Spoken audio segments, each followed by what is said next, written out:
So, welcome to what is an exceptionally rainy day in Beleriand and to another battle replay in Silmarillion Total War. And this one is something lesser seen, really, because this is going to be a siege battle in Silmarillion, which may become a little bit more commonplace now that the churn of active development has ceased on it from a mechanical perspective anyway. Most of the development effort now going into it will be into the campaign and all of the rigours that is going to take. But we're going to have a 4v4 siege here, and visibility, of course, at least initially in the battle, is going to be relatively limited because of the rain and the mist, which is fairly atmospheric when you see the ruins start to poke through. Although Medieval 2 does have a bit of a habit of weather systems like this actually clearing as the battle goes along, which is kind of cool. I don't know how intentional that is from a game that was developed so long ago, but we'll give Creative Assembly the benefit of the doubt because they were pretty damn good at what they did back in these times. But yes, as far as this map goes, I mean, having a look at things from this perspective, I think this is similar to a map that we've seen in the past, maybe even the same, just with a slightly different coat of paint put on it. But mostly we've got terrain and some ruins offering some cover, but the attackers will have the opportunity to use their projectiles. It's going to be terrain, really, the main thing that the defenders will have to bear in mind. But 4v4s, of course, are a little bit more forgiving when it comes to the chances that the defenders do have. So, let's go through the attacking army first and foremost, which is going to be the blue team, starting off with T.S. Niehoff over here, who's going to be playing as the House of Feanor. I guess the blue team are more fitting as the villains here, given all of the things which surround the House of Feanor, and also the other elves are the Grey Elves of Mithrim, marching in step with Orcish allies, which would never, of course, happen, but it's the closest that we can muster here. Shield Bearers of Halavorn, the basic rank and file that Feanor can have. Human auxiliary units are fairly commonplace, actually, among some of the elven factions that Silmarillion has to offer. The Shield Bearers of Halavorn are basic in this regard. You know, spear units do tend to be a little bit better defensively, just because of the animations that they use. Though, of course, the armour score is going to be lacking in comparison to the more elite elves that they fight alongside, though of course they are significantly cheaper than the elves, so that does mean that you can pad out your army a little bit more, and that interplay is going to be important with Feanor. Feanor, of course, one of the first factions added to the game. Huntsmen of Thargallion as well, so a unit of lighter archers that also come equipped with a spear. It does mean that cavalry, if they don't manage to land the charge off them, they are somewhat resilient to that sort of unit. The charge will still do a lot of damage to them. They're also not the best in a skirmish fight, of course, because of their lighter armour, but they're reasonably cheap, and you get what you pay for in this regard. But numbers are also, as we just mentioned, an important thing. At the opposite end of the spectrum for the House of Feanor, however, we have the Otorn Mighty Mo, the strongest unit of bodyguard infantry that the House of Feanor has to offer, and in line with the rest of their faction, really, at least for the most part. They are based around their armour, and of course elves do tend to have that skill and finesse that goes along with them as well. But the House of Feanor twin this with having very, very strong armour, and this gives them some really, really good defensive units at the high end. And the Otorn Mighty Mo pretty much the pinnacle of that. We've got more shield bearers, so plenty of these basic human spears to really help pad the army out. We have the rank and file elven units that the House of Feanor have, but these are still one of the very best units of heavy sword and board infantry that the game has. If you want to build a front line made of these more resilient units of infantry, this is one of your best bets. The Footmen of Himring, they're a reasonably small unit though, with only 123 per unit, so you do need to set your line well to make sure it's watertight, but as soon as you do that, you'll find fewer stronger forces in the House of Feanor holding the line that you have created. The catapult is also manned by the same unit, albeit a slightly lower strength version. Having two of them means, of course, that you can really lay siege to the enemy with a lot of artillery, and then you still have a unit of admittedly half strength line infantry at the end that you can also use. Feanor do have some very, very strong units of cavalry, and the Roqueni Magloro are actually the strongest of them, at least in terms of stature. They have those maces that they wield, so more of a melee cavalry really, but that could prove to be useful if the defenders were hoping to rally out with some cavalry of their own. And then there's also some Stalks of Thargallion, the javelin variant of the archers we spoke about previously, detachment versions. And then we also have the Accursed of Alpolonde. I mean, of course, they have the heavy swordsman in the House of Feanor. This really represents the strongest of their damage-dealing infantry, and the Accursed in particular stand out. You can only have one, but they do have the Relentless trait. They're very, very damaging. Really high base damage as well, but you do need to commit them at the right time. As with any sort of two-hander unit, if you do commit them without support, they can't solo the army by themselves. They do still lack defensively in comparison to the more rigid units of infantry that Feanor have, and the Riders of the Pass, a unit of horse archers, which there is some room to manoeuvre on this map, so the Riders of the Pass may very well be useful for their ranged pressure, which admittedly the House of Feanor have decided to go with their lighter archers here, so we'll see, going for maybe a little bit more brute force to try and break their way through the defensive positions. The Horrors of Dungortheb, played by Don Al Trump, and he's got the Karangwi Broodmothers here, which of course we've seen how strong they can be in the recent pitch battle, in which Dungortheb were pretty decisive, and their monstrous units were definitely a big part in securing victory in a pitch battle. We'll see if that proves to be the case this time as well. Karangwi Bloodgorgers, which are the melee Spider Riders. Last time out we saw the Spider Rider Archers. This time it's the melee variant. Again, more cavalry that's based around melee dominance, so it's going to be very difficult for the red team to really be able to lay down a marker with any sort of lance damage dealing cavalry that they may have. Devourers of Children, probably the most horrifying name for any unit in the mod, but again, kind of similar to the tree units from the Avari that we've seen recently as well, in the sense that they may look like trolls and may have the same stature, but they don't do the same damage. They are, however, very good at taking damage, so it's a weird sort of unit to see in action, but Dungortheb do need a unit like this because many of their infantry units are pretty fragile. The Urush Abomination, a living artillery piece, of course, very, very dangerous if they can get consistent fire off, and difficult to shut down. Of course, you can't just send any old unit against a hulking giant with a big battle axe and hope that they will win out. Of course, good quality units will, but still something worth bearing in mind. Make our way further forwards, a couple of units of the Duso Manuthan Trollbloods, scary looking units, and we didn't actually see them in action last time out. Well, that's because they tend to blend into big armies, and pitch battles tend to be over fairly quickly when it's a 2v2, so they may very well have been extremely effective, we just didn't get to see them. But in a siege battle, it's far more likely that we will get to see them in action. Several units of the Duso Manuthan Flesh Tearers, which are the regular unit of line infantry, really, that Dungortheb have, although of course they are going to be a little bit more, or a lot more fragile certainly, than some of their allies today. But they are numerous, and that is still a quality all of its own. And then several units of the Duso Manuthan Predators, so some regular javelins as well. Javelin interplay is a very important part of Silmarillion, and factions that tend to have a lot of these units and can field a lot of them tend to, because it allows them a certain strength on the field. Then we have Captain Gervais playing as Angband. Unlike their Dungortheb allies next to them, they are far more at home when it comes to a real infantry slog. One of the most, if not across the course of me showing Silmarillion, I think Angband probably have the highest win percentage, to be honest, given how straightforward they are and how effective they are at really delivering their straight-up game plan with their heavy infantry and decent numbers as well. Reavers of Anfalgleith, again, more javelins, slightly heavier than the Duso Manuthan variant that we saw previously, but they will do much the same sort of thing. Some Tormentors and Spearguard of the Iron Crown, the heavy core of any good Angband army. They're black iron armour and shields, meaning they're very resilient. The Tormentors can do good damage against armoured units as well with those maces.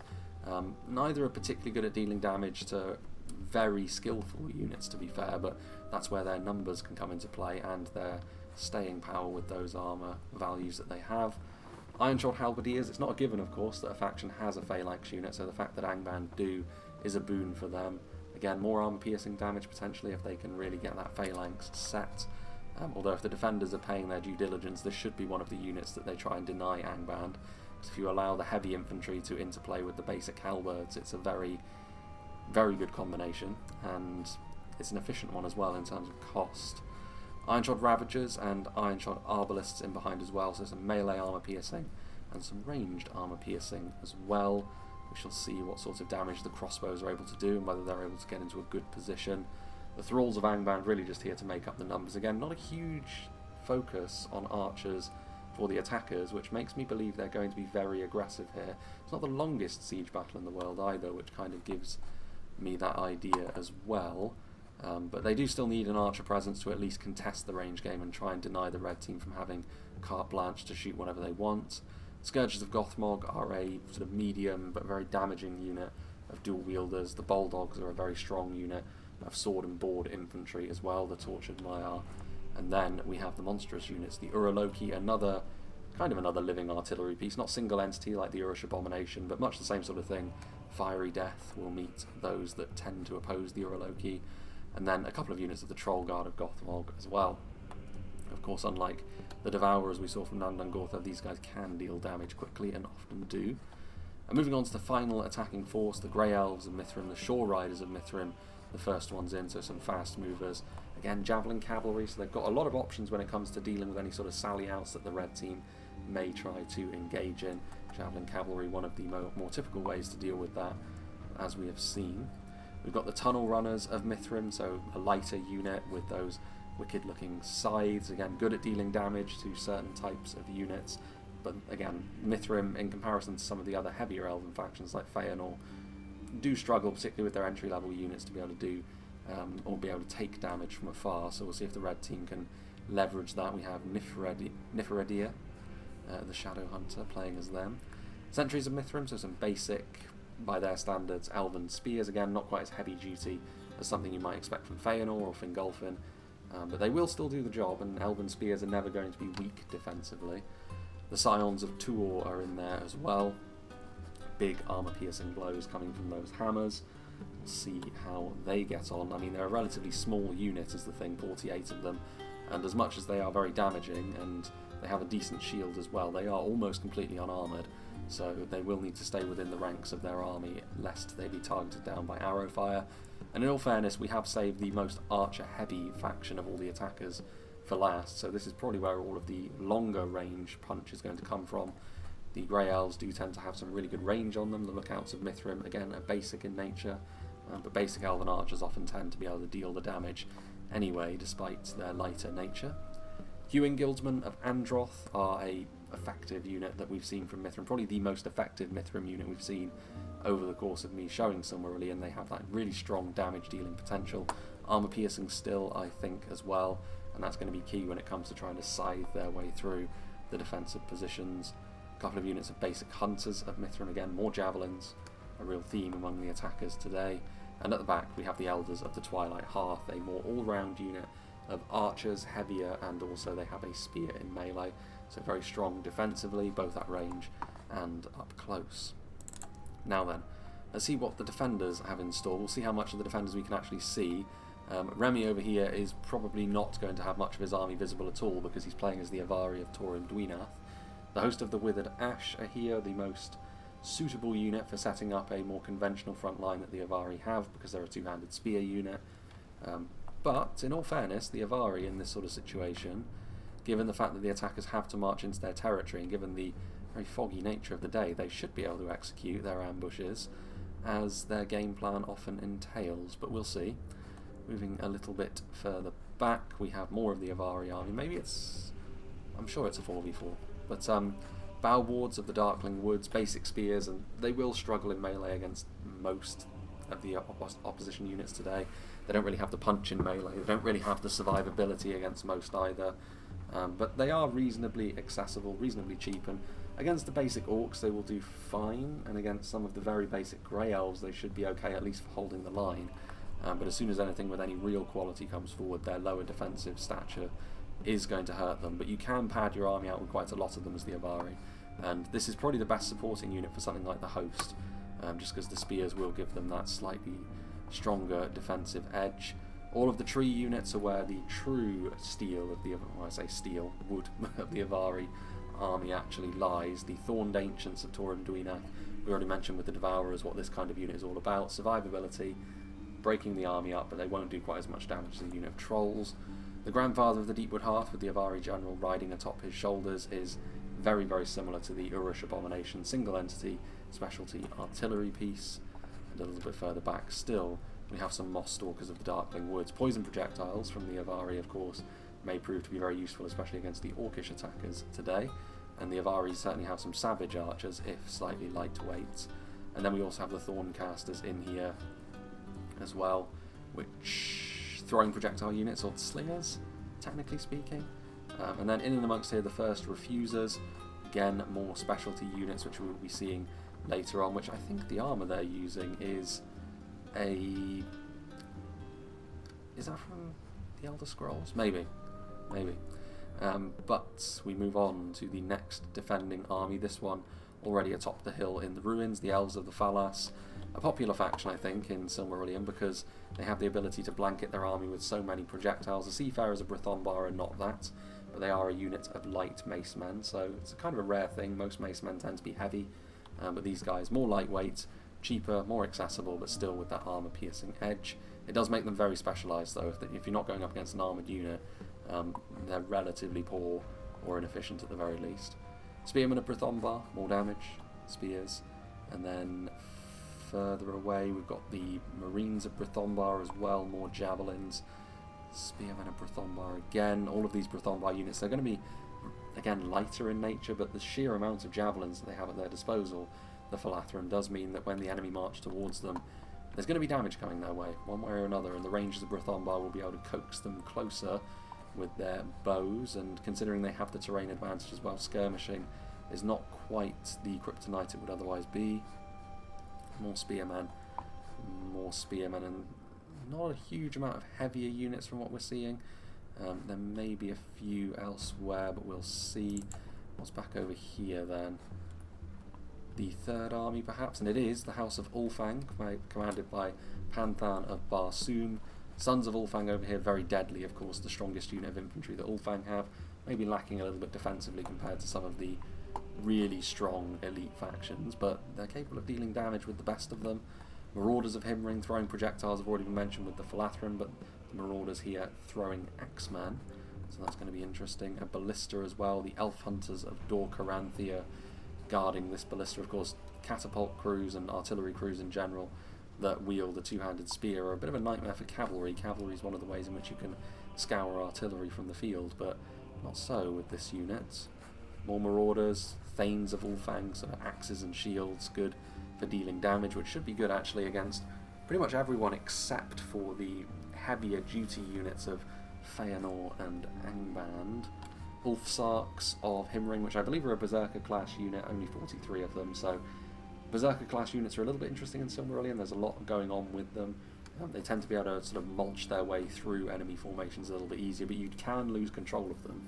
I think Silmarillion is one of the first instances I've seen of a submod from Medieval 2 actually consistently getting the impetuous trait and berserking traits actually working in game. Thanes of Ulfang, and that's about it. Moving further forwards, meanwhile, we have the final defending army, the Hidden City of Gondolin, played by Lord of Belagost. Armourers of the Hammers of Wrath probably will be a very important unit actually for the defenders today, because they represent very high quality and also very strong armour-piercing damage, which will be useful against Angband and Feanor, the aforementioned heavier factions among the attackers. Guardsmen of the Harp, good rank and file for Gondolin to have. Decent quality, of course they do lack compared to some of their higher tier brethren, but next to other factions they are still very, very strong. Scouts of the Tree offering those projectiles as well. Slings, as I mentioned several times, can be really quite savage if you allow them to be over longer periods of time. It's not individual sling damage that really does it for them. It's over a longer period of time that they do the business. Axemen of the Gate of Bronze, which I think Gondolin is one of the examples of a faction that has utterly unique artillery crews. Like, many of them will have artillery crews that are capable in melee and are units that the rest of the faction can use, but I think in Gondolin's case these guys are not their own unit, they are actually just a unique catapult crew as well as being strong axeman. Over here we have the Lords of the Golden Flower, one of the strongest units of all-round infantry the game has to offer, certainly when it comes to dealing damage. Not many of them though, as is often the way with such a unit.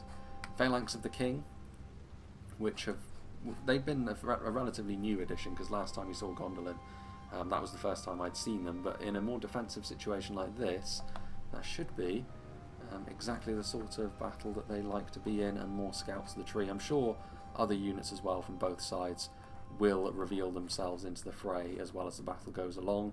But I'll make a little cut, because as much as this isn't the longest battle in the world, I'm sure there will still be some sort of manoeuvring phase. After all, Feanor and Ulfang are quite far away from where the battle will surely begin.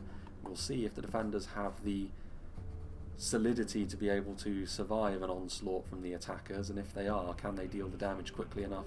And can the attackers weather that storm? I'll rejoin when the battle is about to get underway. So I think we will just rejoin here because it's going to be very imminent now that the battle does get underway, now that the red team have managed to regroup and fortify themselves around these central ruins. And then the attackers will have to advance upon them. The Falathrim taking it upon themselves to make a varied front line, mostly of light units, but it's a bit of a porcupine of a defence this, with so many layers of projectiles that all of the Falathrim units really can provide. That is going to be how they decide to try and blunt the initial attack, which against a force like Dungortheb does make a good deal of sense, given that they should be reasonably vulnerable, their main infantry force, to even some of the more basic units of non-armour piercing javelins. Spearman and BRITHOMBAR moving across over here as well. The Avari going to have to take the lead here in the lower section of the ruins, which again is interesting.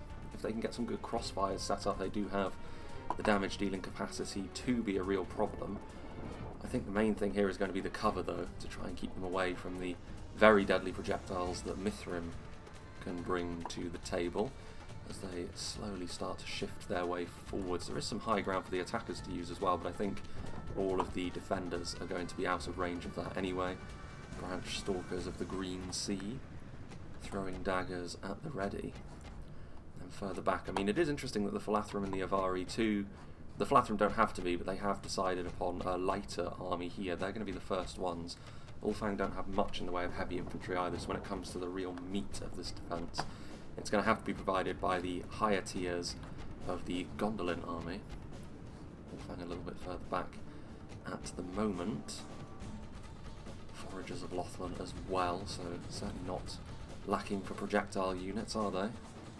Meanwhile, as we look from the front, once again I fear I may have underestimated how much manoeuvring was going to be happening. I thought the battle was going to be imminent. Roqueni Magloro going around the flanks, so the cavalry, the first ones to start making some aggressive movements for the attackers. Riders of the Pass will be able to provide some good cover. This, of course, being the alternate path around.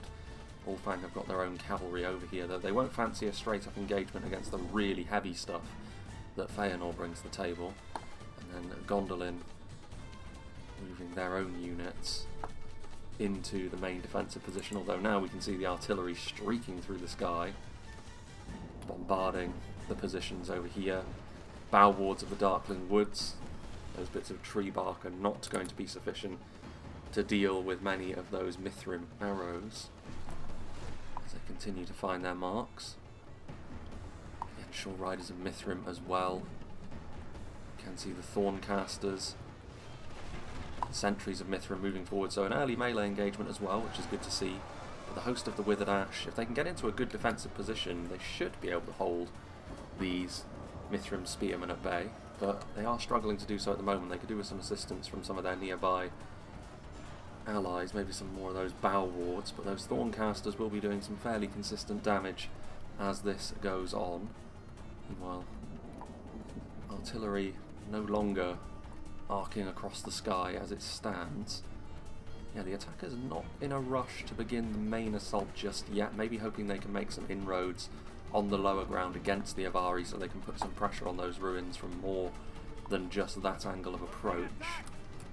That may help them later on, but it will be to the detriment of Mithrim's numbers as the battle goes along, and they can sustain fewer casualties than the Orcish factions anyway. Remy is all too happy to allow the archers to continue to fire at these bow wards. Again, not the most important unit to the defence, but easy enough kills even from the front. Thorncasters now getting into melee. Have they used up all their ammunition already? I mean, even in melee, they may not be the most damaging, but they are still reasonably resilient in the same way that their larger brethren are. And we've got the Branch Stalkers of the Green Sea getting into a pretty menacing looking position. With the Hewing Guildsmen on the front line, that is a real problem for any Avari defence, because they will have the damage to be able to deal with the tree units as well. So projectiles, definitely the way that they're going to want to be going about their business. And oh, it's not throwing daggers. Nafatoon-esque projectiles, very large clouds of smoke being thrown up as well. Big amount of damage there. Of course, we can now no longer see what's going on, which, I mean, I suppose in conjunction with the mist as well, it's more of a thing that will affect the actual players of the game more than anything else, as the artillery now resumes its bombardment, trying to hit some of the Falathrim positions over here, and they can scarcely miss. I mean, there's a Falathrim elf covering pretty much every blade of grass in this section, but none of them are particularly dangerous on their own individually. As the javelins begin, I mean, I guess the beauty of playing as the Falathrim is the fact that you really don't need to be that conservative with your javelin supply. Pretty much as soon as a unit comes into range, regardless of what they are, you can feel safe in the knowledge that you can just throw some javies in, and yeah, back and forth with a detachment of Stalkers of Thargelion. There's only going to be one winner there, just trying to do a bit of extra damage, soften them up, but it's not going to be that significant, and it's going to be an easy enough win for the Falathrim. And like I said, wasting the ammunition supply of the Falathrim is going to be a difficult thing to do. Rangers of BRITHOMBAR over there as well. The artillery continuing to fire away from TS. The Eagle-Eyed of Androth, who we missed in the deployment phase, actually have got really good range, but they do have that terrain disadvantage to work with as well. Lots of cover that the defenders are able to take advantage of here. Once again, looks like we've got the Avari to thank for more smoke bombs. Wards of the Darkling Woods now being engaged in melee after being softened up by those archers, and again, those tougher Mithrim mainline infantry units should have the advantage against the Avari in a straight up fight, but to the Avari's credit, they are being able to use some of their weird and wonderful projectiles to good effect here. Look out to Mithrim moving into place, wanting to fire away with their archers, or arrows I should say, but the bow wards closing them in. There are more reinforcements, so they could be surrounded here, these bow wards, but getting into melee against some of these lighter archers and preventing them from using their ammunition is definitely a worthwhile use of their time. More bow wards just in behind. And Gondolin ready to reinforce as well, so some slightly heavier units should the need arise. These Thorncasters taking a real beating from something, and yeah, it's the Javelin Cavalry of Mithrim, which is just in behind this front line.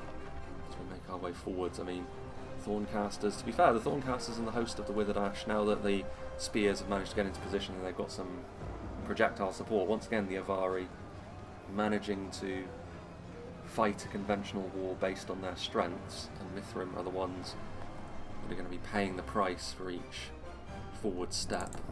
Over here, meanwhile, Angband, the ones that are going to be taking the long way round, which is fair enough, but Angband can be so useful when it comes to just trying to bludgeon people off of a defensive position that I'm surprised they're not the ones taking the lead in a frontal assault. A flanking manoeuvre seems more the sort of thing that Dungortheb would be a little bit more built for, and then Angband and Feanor being just the straight up hammer that goes through the middle. But too late to back down now, and Raiders of Dungortheb menacing the flank of Angband as they make their way further forwards. It's still a long way to travel, and Scouts of the Tree up here on the high ground. Plenty of time for them to do their thing. Scouts of the Tree, I mean, 2 units of them. Slings, like we said, it really comes down to if you can just keep them firing for a long period of time, then they will do a good amount of damage. Looks like they're going after the Reavers, interestingly enough, but the Reavers are capable of returning fire. Might get a few halberdiers in for the bargain there as well. Good rate of fire on slings as well, it must be said. Indeed you are.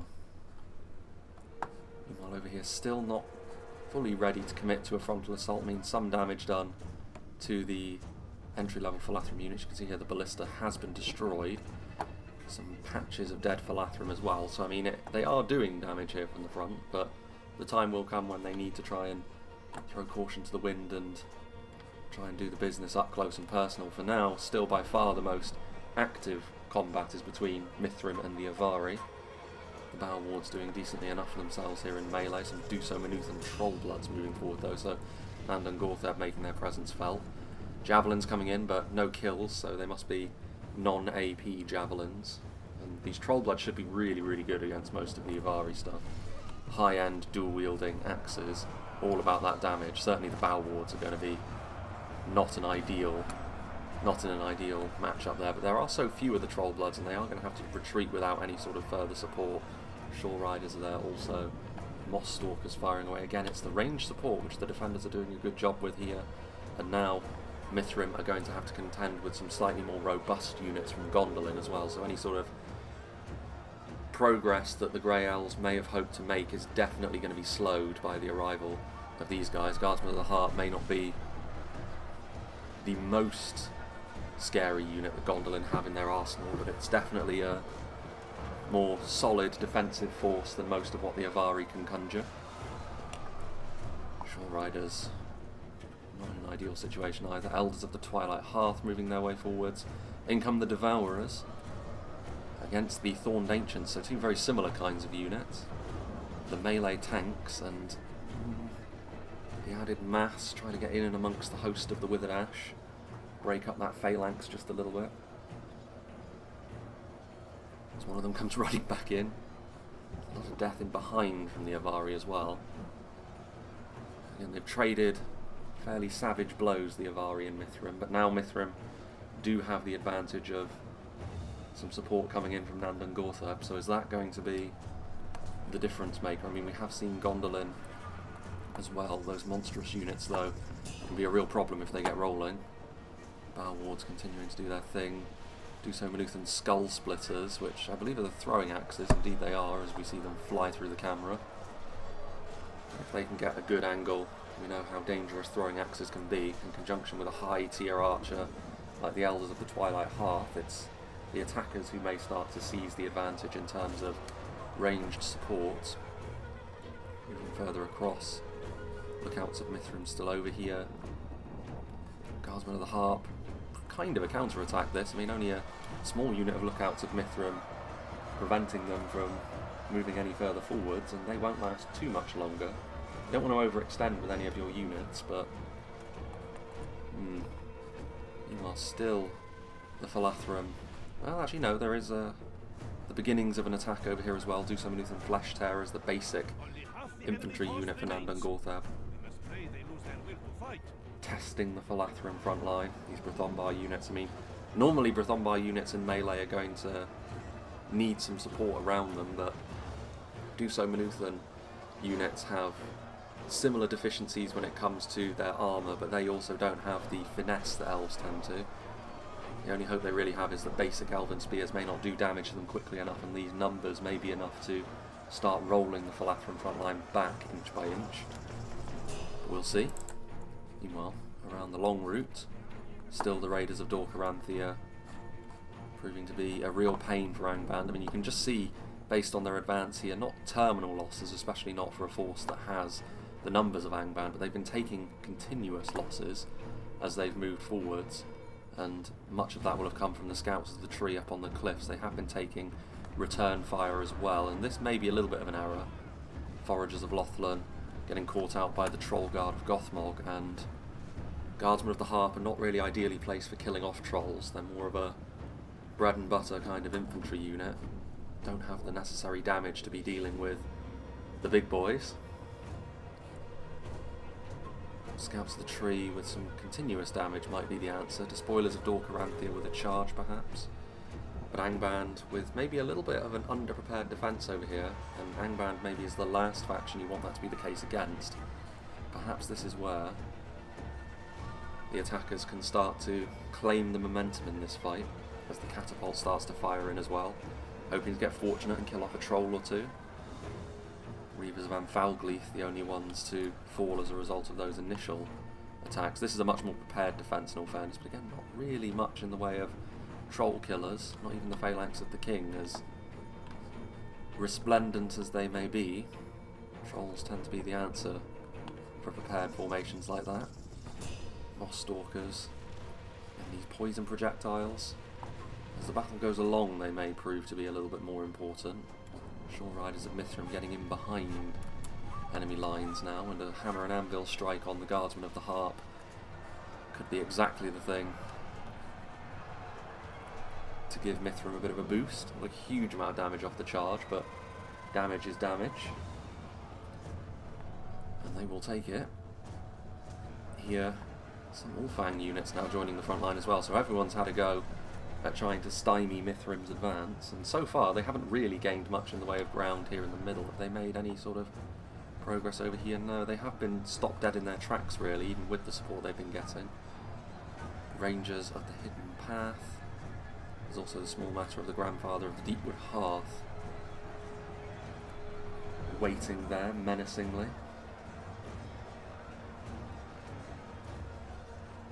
As the rain continues to fall.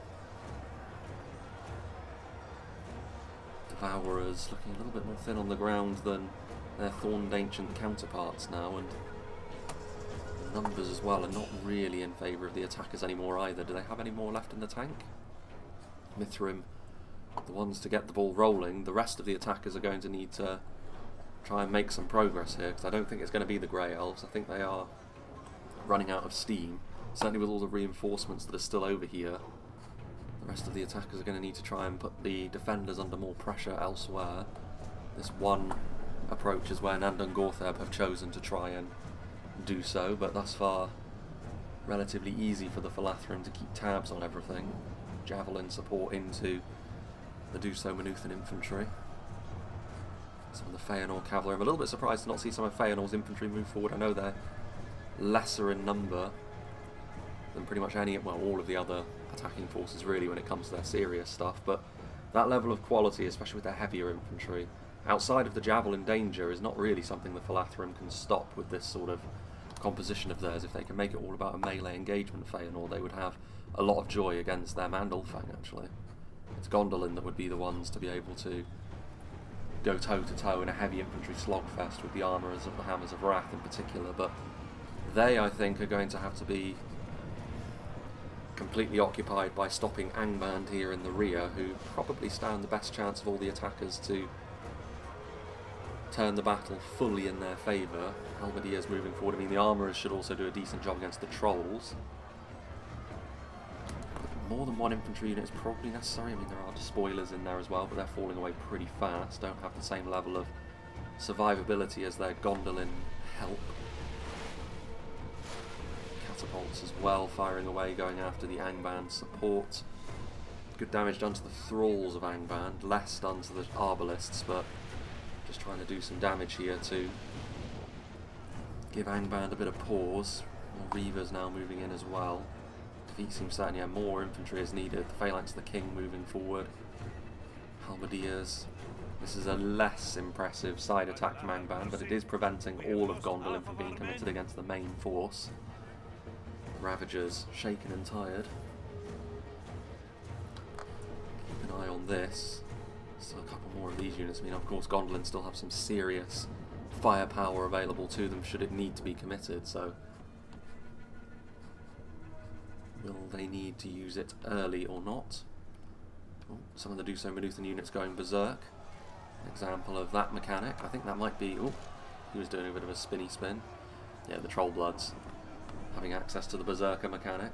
And you may lose control, but at least if you lose control in a part of the map where you don't really care what they do as long as they're killing things, that is the key. And I mean, the Trollbloods, another unit that should be very well suited for facing off against the BRITHOMBAR units. We are now starting to see Feanor move forward, opening up with merely their human auxiliary units, but it's a good enough opening. Victory seems certain. That range support hitting them, though, you would say that may be a little bit more limited. Footmen of Himring moving forward over here. Obviously very, very potent infantry indeed with their Thargelian help. And the Bowwalls of the Darkling Woods should start to crumble in the face of such opposition. Guardsmen of the Harp over here also. Marauders doing their thing.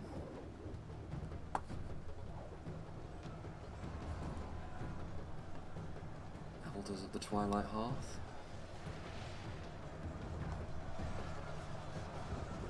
Shore Riders of Mithrim now moving forwards as well. Mithrim You know, maybe an opportunity is knocking here. They did take the majority of the early damage for the attackers, but the defenders definitely being tested across the map a little bit more so now. And here we can see the wild projectiles of, yeah, it's the bane of the incomers. Split shot projectiles on steroids, and they're going after the ranges of the hidden path. Huge amount of damage done to them as well. Almost like long range grape shot, that. Grandfather of the Deepwood Hearth firing away. It's only just one unit really of Guardsmen of the Harp now. Range of the hidden path are strong enough in melee, but these lower ruins now being pressured, and you can see where this battle is going. The defenders are going to have to try and rally around the hilltop defence in the middle, I think. There are a few ways up. It's not the easiest area to defend, but certainly doable. Marines of BRITHOMBAR doing a decent job. And away go the Riders of the Paths. Still plenty of defenders though, that's the thing, like with all of the compositions they've gone for, Gondolin aside, they do have reserves to be committed forward. The Falathrim in particular, more and more of these javelins killing off more and more of those Duso Manuthan as they try to make something happen. I mean, Dungortheb have plenty of these guys, so it's not as if they're in immediate danger of running out, but there's the Trollblood as well, still 14 of them, still berserk, still doing the business. And then over there in the middle, Feanor still with just the one unit of human spears, but pretty much every angle that the defenders have to defend is now being tested by something. And then at the back, Angband, you can see here there are more units in the open field, which I'm a little bit surprised they moved all the way over there, putting them into range of the scouts of the tree, but there's also the small matter of the raiders, which, to be fair, these raiders of Dungortheb, we have seen them moving around. We haven't actually managed to catch one of their charges, but you can see how much of an annoyance to Angband they have been, so some good buzzing around with his cavalry from Panthan. Torments of the Iron Crown as well. I mean, you can see there, that's the Uraloki, all of the monstrous units. Gondolin have moved forward with some of their more serious stuff though. Phalanx the King and Champions of the Fountain in particular, with that damage. Phalanx the King is a little bit bunched at the moment, but if they can set that Phalanx up, Angband may very well have their momentum halted. It looked like they were going to be able to make their way through, but the Armourers of the Hammers of Wrath reinforced now, and Gondolin, in a narrow engagement like this, should really be able to show their quality against the Angband Orcs. Got to be careful of those Uraloki though, but the Uraloki don't do huge amounts of damage to heavily armoured units, which is why perhaps they're going after the Ulfang support to try and be as efficient as possible with each of their shots. The Uraloki can't really afford to start moving through this area either. There's simply too much in the way of damage dealing potential, so as much as you can disrupt front lines with them, it only really works if you're not talking about a front line that's as dangerous as the one that Gondolin have now prepared. Torments of the Iron Crown trying to force their way through. Guardsmen of the Heart doing a good job of holding on. And now some of these foragers just going to add some numbers to the front line as well. Angband still putting the pressure on, but once again the battle shifts. It's going to have to be someone else now that takes the lead. And it looks as though the lower ruins have now been fully taken. Tunnel runners, the bane of the incomers, searching around. But yes, this position from the Avari has now been lost, but lots of damage done, and Mithrim, you have to question how much they have left in the tank. Feanor, Riders of the Pass and such, maybe have to take the lead over here. In fact, there are still some units fighting over here. Despoilers of Dungortheb and some Bow Wards still. I mean, the Bow Wards, for such a relatively simple unit and ones with some defensive shortcomings, they have actually been a reasonably resilient unit over the course of this battle. Dependable for the Avari's purposes.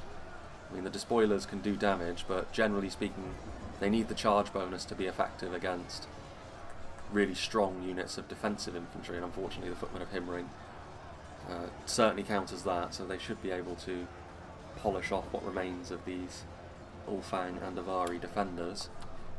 They will be hoping to do so quickly though, so that they can reorganise and start putting some more pressure on to the primary defensive position. Shield Bearers of Halavorn I mean, when it's a spear versus spear engagement on a sort of narrow incline, it's going to be slow going. Regardless of which side is winning, they're not going to do it quickly. And that is certainly the case here. Further over here we can see that rotten meat has been thrown by the artillery. Again, we're seeing the champions of the fountain, so the quality that Gondolin are bringing to the table now, and champions of the fountain will be absolutely dominant against Dusomnuthan units. Grandfather of the Deepwood Hearth also offering support, softened up already by the BRITHOMBAR javelins. And Dungortheb are going to struggle to make any sort of inroads now, and once again you can see sort of it's not been landsliding one way or the other, but it has sort of, the momentum has slightly shifted throughout the battle one way or the other, and you would suggest it's in the defenders' favour now, but that's exactly the sort of thing which can help turn it around. The Rangers of Halavorn in a very nice position, and you can see the hard target nature of some javelins, able to cause the numbers on the champions of the fountain to tumble. Very important unit to the defence, and how much more of that are they going to be able to withstand? More units now being pushed forward as well. Dusomnuthan Skull Splitter's not great in melee, but the numbers are the thing here now for the attackers. If they can start to crack through some of these slightly more undermanned bits of the defence, it's all about organisation for the defenders. If they can keep a tight formation across all of their choke points, they should be doing reasonably well. Ooh. What is going on here? This is a little bit unfortunate. Surrounded as they are, Shore Riders of Mithrim, depleted cavalry still trying to do its thing. I mean, Bulldogs, they managed to push their way through the side entrance by the looks of things, and now they have surrounded what previously looked like a very secure Gondolin front line has shifted, so now the momentum, I would suggest, back in the favour of the attackers. Topsy-turvy battle, this one. Thralls of Angband in melee. I mean, really the reason why Angband are winning this fight comprehensively is the numbers, but also they've managed to centre it around a unit like the Bulldogs, who are capable of going toe-to-toe with what Gondolin have to offer, but also the Phalanx of the King being surrounded, taking away the effectiveness that their Phalanx may have had. As the Uroloki start to lumber their way forwards, and surely that's going to be that. Yeah. Gondolin outer front line falls apart, and now they're going to have to try and reorganise themselves. Angband wasting no time either, pressurising this front line. Axemen of the Gate of Bronze, but 2 units of Armourers of the Hammer still, and that's the sort of armour-piercing potential which will give Angband pause, and they should be defensively savvy enough as well to take a good deal of damage, though they aren't going to be able to do this on their own. They are going to need some support from their allies, you would suggest. Tunnel Runners of Mithrim. Ah, I see. Another way up. Tunnel Runners not going to be the ideal unit to have in this sort of situation. Ah. Good position as well from the Foragers of Lothlin. Some Ulfang javelins in support of the Gondolin front line to try and stop Angband. This is a very familiar sight to see when Angband get rolling. They really do make progress. Very potent as an attacking force indeed. The Uroloki firing in. I mean, they're not super effective against really heavily armoured units like the Armourers here, but continuous fire will still do damage. Ooh, they need to be a bit careful though, because they're breaking their own units now. The fire nearby causing the Thralls to run away. Not the most important part of this attack, but numbers fleeing the front line can cause a bit of a ripple effect. Marines of BRITHOMBAR, Dusomnuthan Predators now in a good position again to sideswipe this front line, positioning the javelins down there as they have done, and doing continuous damage like this may prove to be a real difference maker. As much as the Dusomnuthan have been taking losses up here, they're less important than some of the units that have been meeting their end at the hands of those javelins. We're well within the final 10k frames now, and I still don't know who's going to pull this one off. Over here, lookouts of Mithrim moving forward. Some of these spearmen of BRITHOMBAR pointing the wrong way.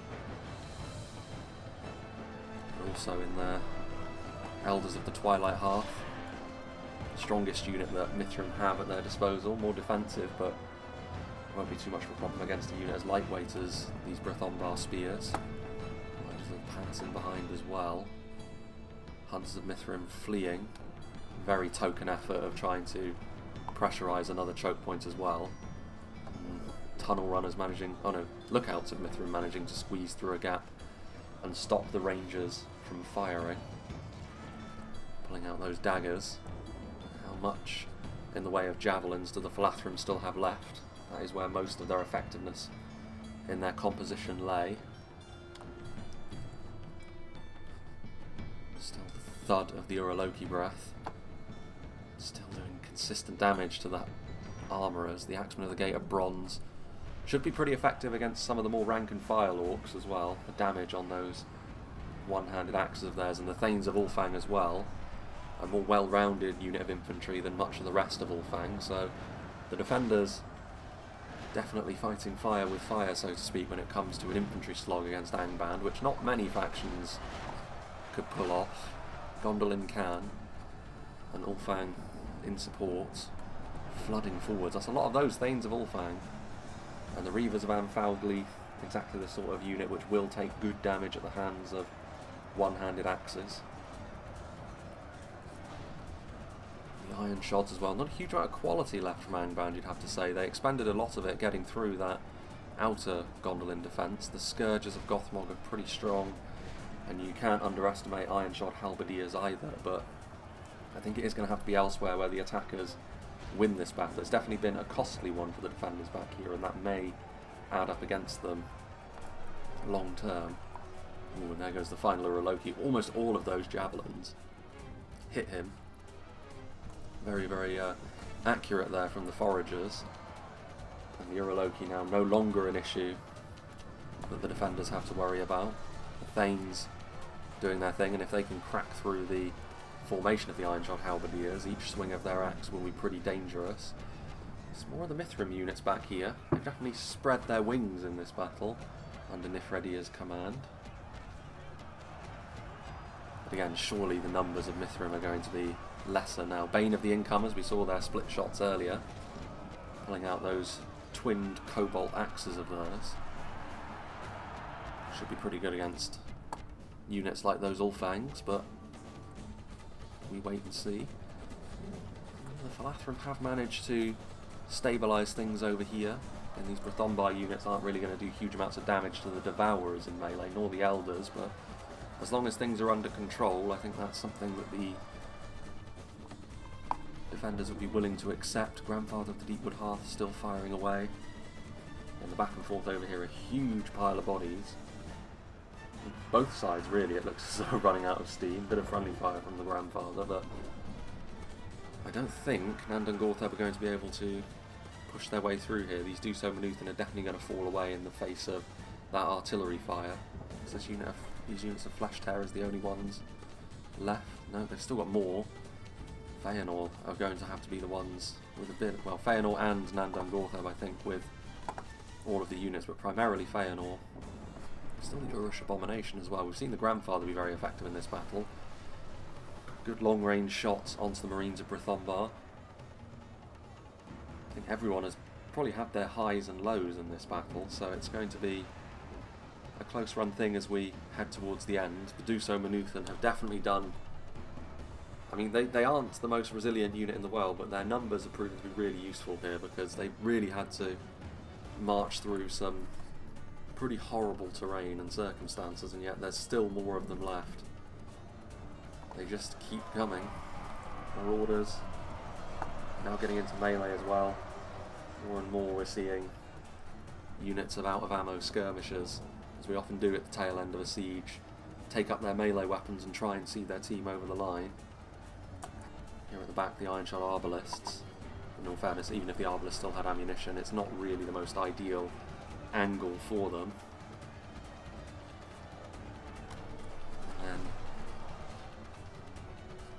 And those guys, though, they've got a better angle. Still the Armourers and the Hammers of Wrath. I mean, they've been in some pretty hairy situations in this fight, and I think it has shown their resilience as an individual unit, and of course they're pretty well suited for fighting against Angband in general. It's been a hard fight for them though, and they've managed to do pretty well for themselves. Thanes, broken and fighting to the death. Seafarers. Moving further forwards now. Maybe moving back to this defensive position is something that should have been done sooner, thanks to that javelin angle that the attackers were able to find. Do so Mithrim predators moving forward again. Not ideal in melee, but against a depleted unit of scouts of the tree they will suffice, and this is the sort of engagements we're likely to see a bit more of now in the closing stages.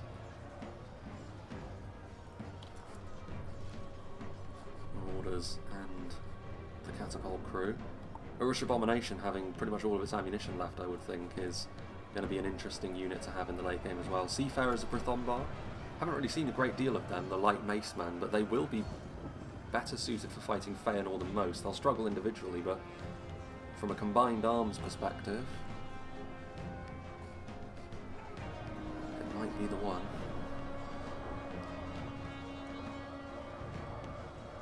So many of the BRITHOMBAR units on the field today. Yeah, Footmen of Himring now moving forwards. This is surely what the Mace Men were intended for. 1-to-1 the Footmen of Himring would still win, but it's a potentially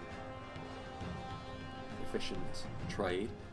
The announcer fancies the chances of the defenders, and I'd be inclined to agree, just because I don't think Angband are going to be able to last too much longer. I think the attack over on the sea-facing side, yeah, we've got the Armour of the Hammers of Wrath now over here. Lords of the Golden Flower were also committed over here to effectively stop any sort of progress the attackers could have made earlier. Elders of the Twilight Hearth still standing, in all fairness. Cavalry now coming in though. A little bit of a disorganised defence now. Maybe this is the sort of thing that Feanor can take advantage of. I don't know what happened to the Roqueni Magloro. We've seen the Riders of the Past buzzing around the field, but we haven't seen the Roqueni. Tribesmen of Lothlin. There's some Shore Riders as well.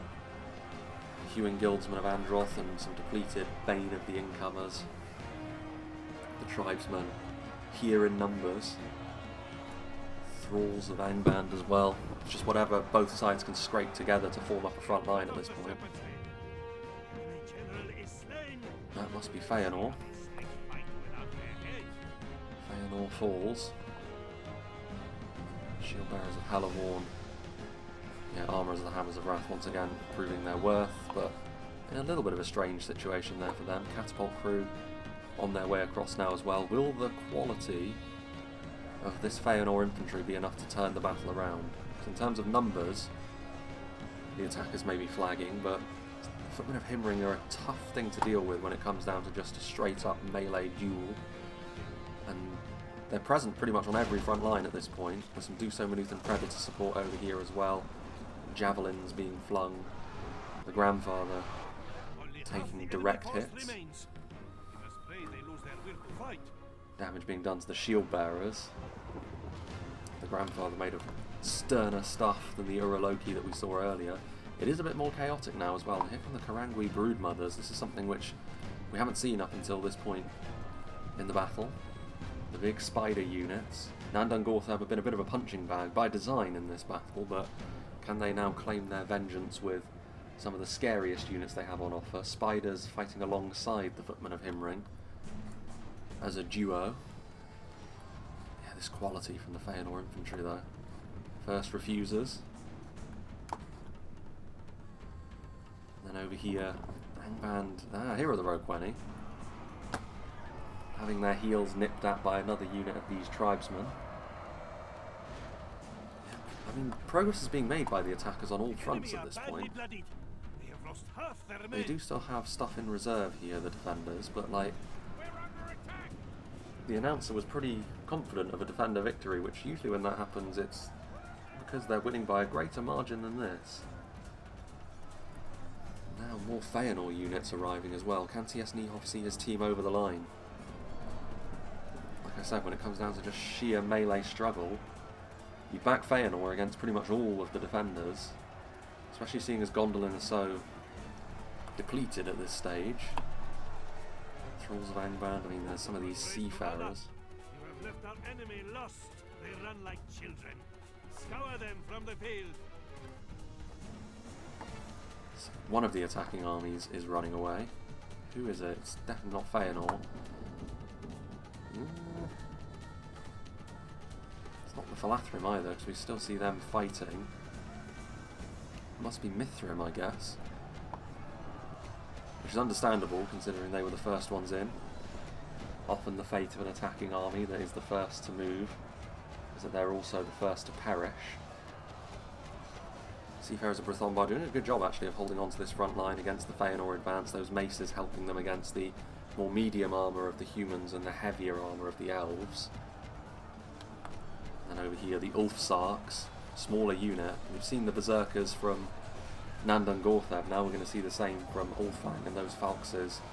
I mean, yeah, they should be able to do good damage to the footmen, one of the few opponents that maybe the footmen of Himring will struggle against just because of their sheer savagery, especially seeing as there's a bit of a lack of range support from both sides at this point. The enemy's general lies dead. These men can sense their doom upon them. Can they indeed? Wait, is the announcer... I know that we're seeing it from the... Have I got this wrong? Is the announcer actually from the perspective of... weirdly, the attackers? Because we're seeing this from Gondolin's point of view, because Lord Balagost is the one who sent this one to me. Weird. Anyway, we carry on, as is. More Thanes of Ulfang arriving. Fairly healthy unit of halberds. Yeah, I mean, with all the heavier infantry that Feanor have, the halberds still being alive, javelin support, I would be surprised if the attackers don't manage to pull this off at this point, especially seeing as there are... Yeah, there's still the Urush Abomination, still the Karangui, the Blood Gorgers. Yeah, Feanor, I think, timed the application of their quality fairly perfectly. Feanor's quality, along with Dungortheb's monsters, a bridge too far for the defenders to deal with here. They dealt with Angband for the most part. They did reasonably well against Mithrim in the lower ruins as well, but yeah, you can see here the lighter nature of all of the BRITHOMBAR units, meaning that they must flee. Yeah, Cast of Alqualonde. That will be the thing which leaves everything in no doubt. You know, I assume the announcer must be, based on the fact they're using... The foolish general was bolder than a rooster and allowed himself to be slain in battle. Yeah, it's the Mithrim general, I guess. Behold our worthless foe, praise to Allah. Was that the... Wow, this is already... This is chaos now. So the announcer is just saying, we've managed to kill off the enemy general, unless it's Mithrim. So Mithrim don't see their allies as their allies from an announcer perspective. Weird. A buggy announcer indeed. The Urush Abomination was the Dungortheb general, and he fell. Cowardly enemy general has been captured while running away. He's been captured. It looks like he just got barbecued by the Urush Abomination. Show him we are civilized. Take his smouldering body to the stockade. What a strange ending to the game, courtesy of the announcer. Victory is ours. And there we go. Let victory be a salve upon our wounds well earned. Around a 10% differential. And yeah, it was, as the battle went on, that final application of quality from Feanor was simply too much, in conjunction with some support and some monsters from Dungortheb was always going to be tough. I mean, Angband, we saw what they're all about in this battle as well, once again, albeit not to the same extent that maybe we usually do. I do think that the defenders diffused them reasonably well, but it did cost them, and ultimately it left them with not enough left to defend their ruins late on. Mithrim being the first ones in was an interesting choice, but I think Nifredir did a decent job with the situation that he was given that Mithrim don't have maybe the same level of survivability that some of the other elven factions do, and they were placed into some pretty sticky situations by the Avari, but they weathered it reasonably well. Good damage by the Gondolin force as well, which I guess we're not viewing this from the perspective of Gondolin. It was from Mithrim after all, which is strange. But yeah, anyway, I think that the lighter composition maybe of the Falathrim didn't really pay off in the way that Tundra's Fox maybe would have wanted it to. And Ulfang did decently well, I think. I mean, it's It's an interesting faction because they're not the best at taking damage either, but they can certainly dish it out, and we did see examples of that, particularly late on with some of their units like the Thanes of Ulfang and the Ulfsarks. Let's see what did the damage then for the Mithrim army. Maybe I filmed the composition phase on, because I did the intro separately. Maybe I got sent this twice. I don't know. Anyway, Elves of the Twilight Hearth doing, 69 kills isn't the best, but they were only committed later on. Hewing Guildsmen of Androth once again proving themselves to be the real damage-dealing core of the Grey Elf infantry. Even though the Avari don't necessarily have the armour and the defensive stats that the Hewing Guildsmen are intended to be going up against, that damage will still find its mark, so that's not too surprising to see. Bane of the Incomers, we saw an example of their split-shot projectiles, very, very intimidating looking. I mean, good kills considering they were on the attack. And then we also have the Eagle-Eyed. We didn't really see them in action, but then they can fire from so far away, especially in the mist, that it will be really hard to keep track of them in the live game as well. We didn't actually see the Scions of Tuor. They blended in. I mean, they're a small unit, and they do tend to be a bit of a flash in the pan, even though they do have those big shields or a bodyguard tier unit. The total lack of armour really does mean that they do fall away fairly fast, and then tunnel runners doing their thing as well. So yeah, big thank you to Lord of Balagost for sending this one in. Big thank you as well to all the players for being a part of this one. It's been a little while since we saw a siege on Silmarillion, so that's pretty neat. This is still going to be, I think it's going to be in one of the Wednesday slots. So the next battle that we see is going to be a beach landing siege on Reforged, which is based on, there's been a few versions of Reforged recently. So I'm having to be very, very careful and literally do replays in the order that I'm given them, because otherwise I will end up going out of date on some of them and having to discard some replays, which I've made that mistake in the past and I don't want to do it again. So it will be a beach landing siege that we see next on that one, a good versus evil. Following on from that, I don't know what's going on with the tournament replays at this point in time. I think it might be a result of all the various versions of Reforged, which has made coverage of that a little bit more difficult. But I think I'm hoping to at least show the two semi-final games and ultimately the final. That would be the intention there, but we'll see. Again, I need to be alerted to these things when they happen. Otherwise, it's very, very easy to miss. So we'll see on that one. It is my intention to show them, but hopefully people will tell me and share with me once those games have taken place. And we'll be seeing those on future Wednesdays as well. And Saturdays we'll be seeing more sieges as well as things start to ramp up. Yeah, eyes on the horizon, as they say. Yeah, again, big thanks to all the players once more. Hope you enjoyed this, and I hope you'll join me for whatever is next.